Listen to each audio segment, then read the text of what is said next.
One विभागाच्या अंतर्गत राबवण्यात येत असलेल्या छत्रपती शिवाजी महाराज महाराजस्व समाधान शिबिराच्या निमित्ताने उपस्थित आजच्या या भव्य मेळाव्यामध्ये पुणे जिल्हा परिषदेचे अध्यक्ष श्री विद्यावंतजी जगदाळे, पंचायत समितीचे सभापती किरणजी तावरे, बारामती नगरपालिकेचे नगराध्यक्ष सचिनजी सातव, माळेगाव नगरपंचायतीचे नगराध्यक्ष सुरेख सातपुते, चेअरमन श्री पुरुषोत्तमजी जगताप,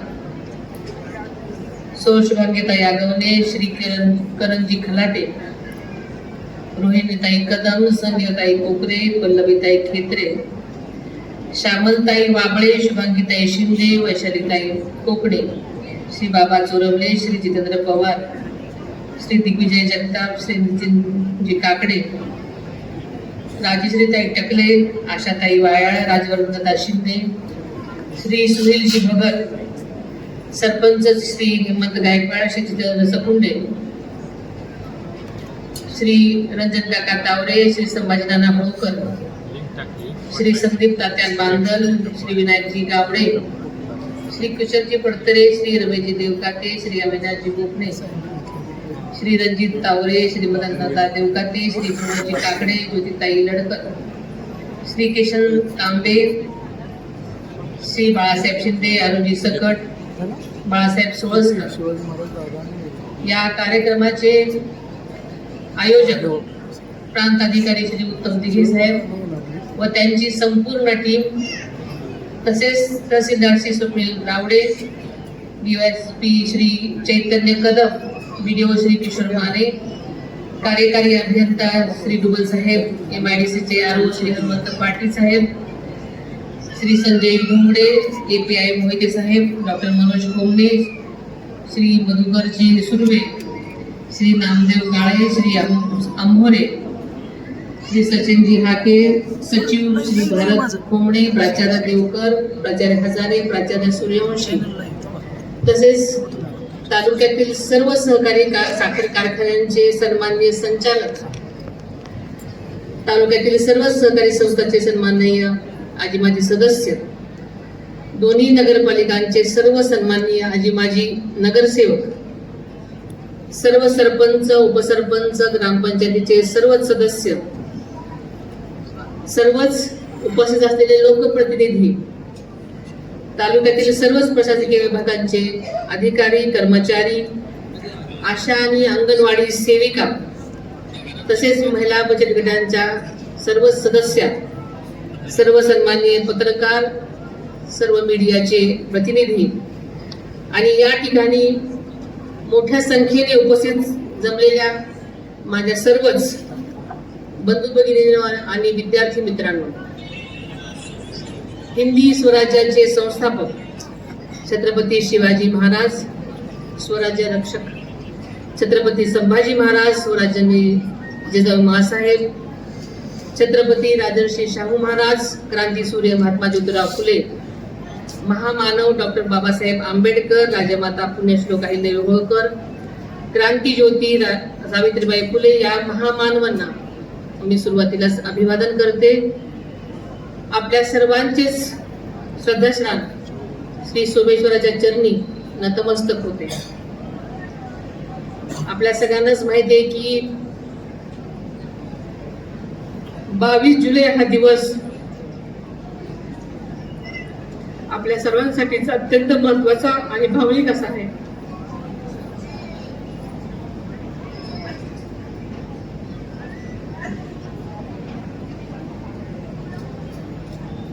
राज्याचे आदरणीय मुख्यमंत्री देवेंद्र फडणवीस साहेबांचा जन्मदिवस आहेच आहे आणि आपल्या सर्वांचे लाडके नेते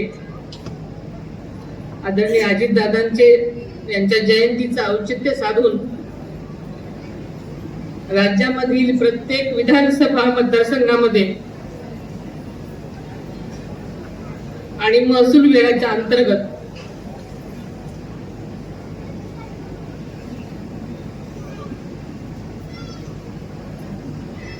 छत्रपती शिवाजी महाराज महाराजस्व समाधान शिबिराचं आयोजन करण्याचा ऐतिहासिक निर्णय शासनाने घेतला सुरुवातीलाच मी आदरणीय दादांना विनम्र अभिवादन करते.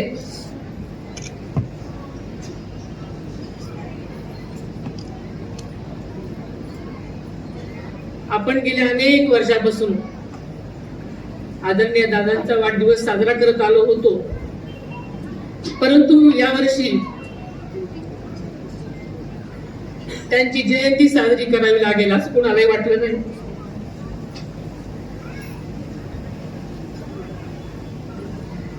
दादांचं महाराष्ट्राच्या विकासातील योगदान लक्षात घेऊन राज्य शासनानं संपूर्ण राज्यात सर्व शासकीय निमशासकीय कार्यालयामध्ये त्यांची जयंती साजरी केली आणि त्यांच्या कार्याचं कर्तृत्वाचं सगळीकडे स्मरण करण्यात आलं.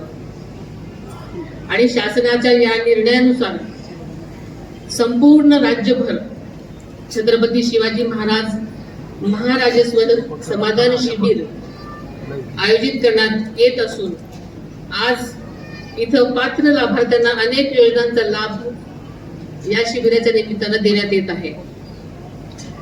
ग्रामीण भागामध्ये सर्वसामान्य जनता, शेतकरी, विद्यार्थी आणि महिला यांच्या विविध विभागांशी संबंधित दैनंदिन प्रश्नाचं निराकरण करणं, जनतेच्या तक्रारी त्वरित सोडवणं आणि प्रशासन अधिक लोकाभिमुख, कार्यक्षम आणि गतिमान करणं हा या शिबिराच्या आयोजनामागचा मुख्य उद्देश आहे. आपल्याला कल्पना आहेच की बारामती ही आदरणीय दादांची कर्मभूमी आहे. बारामती तालुक्याचा सर्वांगीण विकास हे त्यांचं स्वप्न होतं आणि ते पूर्ण करण्यासाठी ते अखेरपर्यंत कार्यरत राहिलेले आपण सगळ्यांनीच पाहिलेलं आहे. मगाशी बोलताना करण म्हणाला की या शिबिरासाठी चांगली जागा शोधा असं कुणी तरी त्यांना सांगितलं, पण मला वाटतं करण दादांनी तालुक्यामधली अशी एकही जागा सोडली नाही की तिथं एखादं चांगलं शिबिर करताना नाही. दादांनी तालुक्यातलंच नव्हे तर महाराष्ट्रातलं प्रत्येक ठिकाण चांगलं करण्यासाठी आपल्या जीवाचं रान केलेलं आहे हे आपल्या सगळ्यांना माहिती आहे. आणि म्हणूनच तोच वारसा आपल्याला पुढे घेऊन जायचा आहे आणि हीच खरी त्यांना श्रद्धांजली ठरणार आहे. बारामती तालुक्यामध्ये सुरू असलेल्या अनेक उपक्रमांची, गेल्या नवनवीन प्रयोगांची शासनानं वेळोवेळी नोंद घेतली आणि त्या योजनांचा समावेश राज्य पातळीवर केला आहे.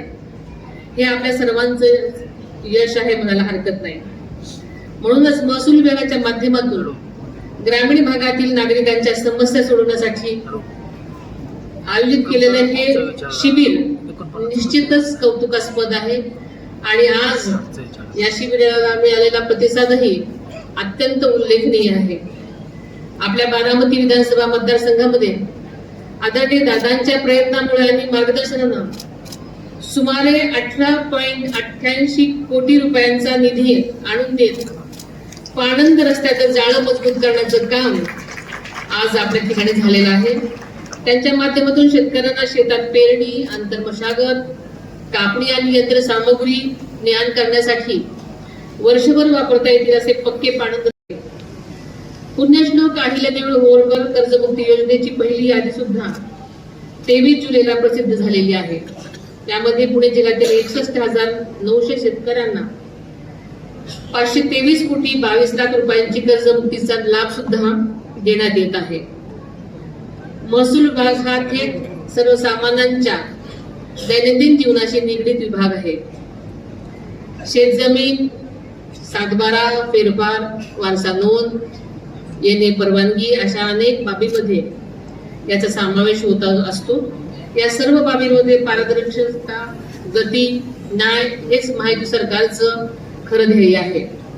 बारामती व महसूल विभागानं या 10 दिवसाच्या कृती आराखडा कार्यक्रमामध्ये ग्रामीण भागातील शेत जमिनीच्या पोट हिश्शाची मोजणी करून नकाशा व सातबारा अद्ययावत करणे, सर्वांसाठी घरे, प्रधानमंत्री आवास योजना, शेतघर, विहिरी बांधकामासाठी गौण खनिज उपलब्ध करून देणं अशा विविध उपक्रमांची आणि मोहिमांची यशस्वी अंमलबजावणी केलेली आहे आणि अत्यंत स्तुत्य बाब आहे. त्याबद्दल मी आपल्या प्रांताधिकारी, तहसीलदार, नायब तहसीलदार, मंडल अधिकारी, तलाठी व त्यांच्या संपूर्ण टीमचं मनापासून अभिनंदन करते. या अभियानामध्ये तालुक्यातील सर्व विभागांच्या अंतर्गत असलेल्या योजनांचा लाभ आज प्रत्यक्ष देण्यात येत आहे. महसूल, ग्राम विकास आणि इतर सर्व विभागांच्या अंतर्गत येणाऱ्या सर्व सेवा आज आपल्याला इथे दिल्या जात आहेत. शेतकऱ्यांच्या शेतीमध्ये अंतर्मशागत, कापणी इत्यादीसाठी कामासाठी तसेच शेतीमाला बाजारात पोहोचवण्यासाठी बारमाही क्षेत्र असते आवश्यक असतात. बारामती तालुक्यामधील मोजे पानसरेवाडी तालुका बारामती येथील शेतकरी यांना शेतीमध्ये जाण्यासाठी रस्ता नसल्याने शेतीसाठी संमतीने आज प्राथमिक स्वरूपात एक शेत रस्ता मंजूर करण्यात येत आहे. त्यामध्ये 15 एकर शेतीसाठी कायम स्वरूपाची हक्काचा रस्ता मिळणार आहे. सुपा मंडल अंतर्गत संमतीने आणखी 100 रस्ते तयार करण्यात येणार असून ही एक सुरुवात आहे. त्यानंतर बारामती तालुक्यामध्ये असे शेत रस्ते तयार करण्यात येणार आहेत. त्यामुळे बारामती तालुक्यामध्ये वादविरहित शेती होणार आहे. बारामती तालुका हा मजबूत पाणंद रस्ते समृद्ध शेतकरी विकास महाराष्ट्राचा ही याची नावी ठरणार आहे.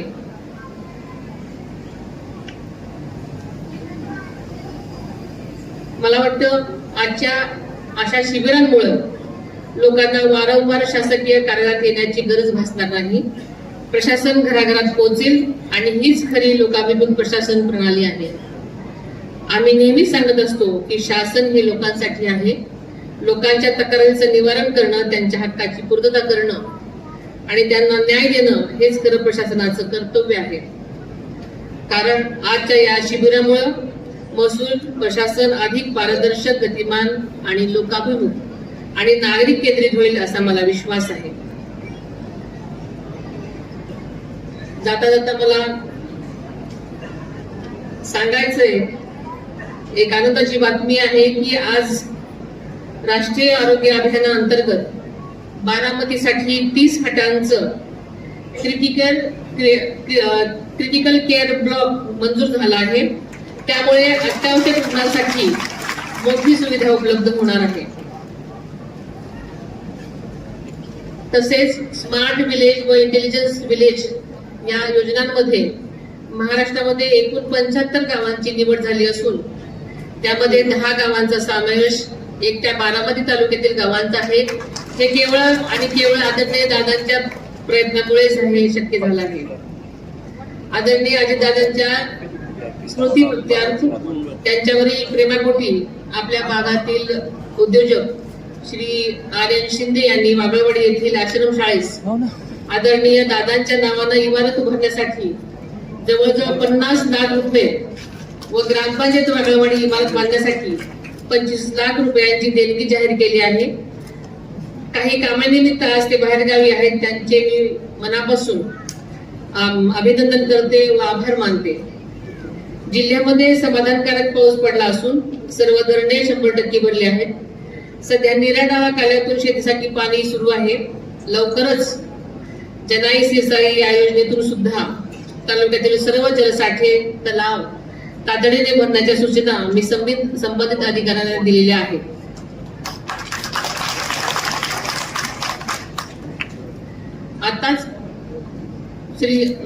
आताच कलमखलाटे यांनी विविध गावांच्या सॉलिड वेस्ट मॅनेजमेंट प्रकल्पाबाबत जी सूचना केली त्याबाबत सोमेश्वर कारखान्याने जर जागा उत्पन्न करून दिली तर वित्त आयोग अथवा स्वनिधीमधून सदरचे प्रकल्प तातडीने मार्गी लावावेत अशी सूचना आताच मी जिल्हा परिषदेचे अध्यक्ष श्री विरधवळ जगदाळे यांना केली असून कारखान्याने सुद्धा याबाबत सकारात्मक निर्णय घ्यावा अशाही सूचना मी कारखाना प्रशासनाला देत आहे. आपल्याला माहिती आहे की या शिबिराच्या माध्यमातून हजारो महिलांना शेतकरी म्हणून नोंद करण्यात आलेली आहे. या अभियानात अतिशय उत्साहात महिलांचा प्रतिसाद पाहायला मिळालेला आहे. ही अत्यंत आनंदाची गोष्ट आहे. या अभियानाच्या माध्यमातून प्रशासनाला थेट जनतेच्या दारापर्यंत घेऊन जाण्याचं आमचं उद्दिष्ट राहिलेलं होतं आणि ते मला असं वाटतं की सफल झालेलं आहे. गेल्या 1-1.5 वर्षात महसूल विभागानं सर्वसामान्य जनतेसाठी अतिशय क्रांतिकारी असे निर्णय घेतले आहेत. त्यांचे दृश्य परिणाम आता दिसायला सुरुवात झालेली आहे. या सर्व निर्णयांचा उद्देश एकच आहे, तो म्हणजे जनतेचं जीवनमान उंचावणं, योजनांचे सुलभ पद्धतीने लाभ देणं आणि जनतेचा वेळ आणि पैसा वाचवणं. या अभियानाचा जास्तीत जास्त नागरिकांनी आणि शेतकऱ्यांनी लाभ घ्यावा, तसेच शिबिरामध्ये सक्रिय सहभाग घ्यावा, आपल्या समस्या मांडाव्यात. त्यांचं निराकरण करण्यासाठी महसूल विभागाचे अधिकारी कर्मचारी सगळेच आज उपस्थित आहेत आणि आपल्या सहकार्यामुळेच हे शिबिर निश्चित यशस्वी होईल यात शंका नाही. या शिबिराला मिळालेला उदंड प्रतिसाद विचारात घेता सदरचं शिबिर याच ठिकाणी उद्याही सुरू ठेवावं असं मी प्रांताधिकाऱ्यांना व प्रशासनाला सूचना करते. या शिबिरासाठी सर्व अधिकारी कर्मचारी, कारखान्यांचे चेअरमन व संचालक मंडळ तसेच कॉलेजचे सर्व प्राचार्य व संपूर्ण स्टाफचे मी अभिनंदन करते आणि मी इथेच थांबते. या कार्यक्रमाला मिळालेला प्रचंड प्रतिसाद पाहून नक्कीच माझ्या तळागाळातल्या जनतेचं प्रत्येक गोष्टीचं निराकरण लवकर होईल अशी आशा राखते आणि इथेच थांबते. जय हिंद, जय महाराष्ट्र.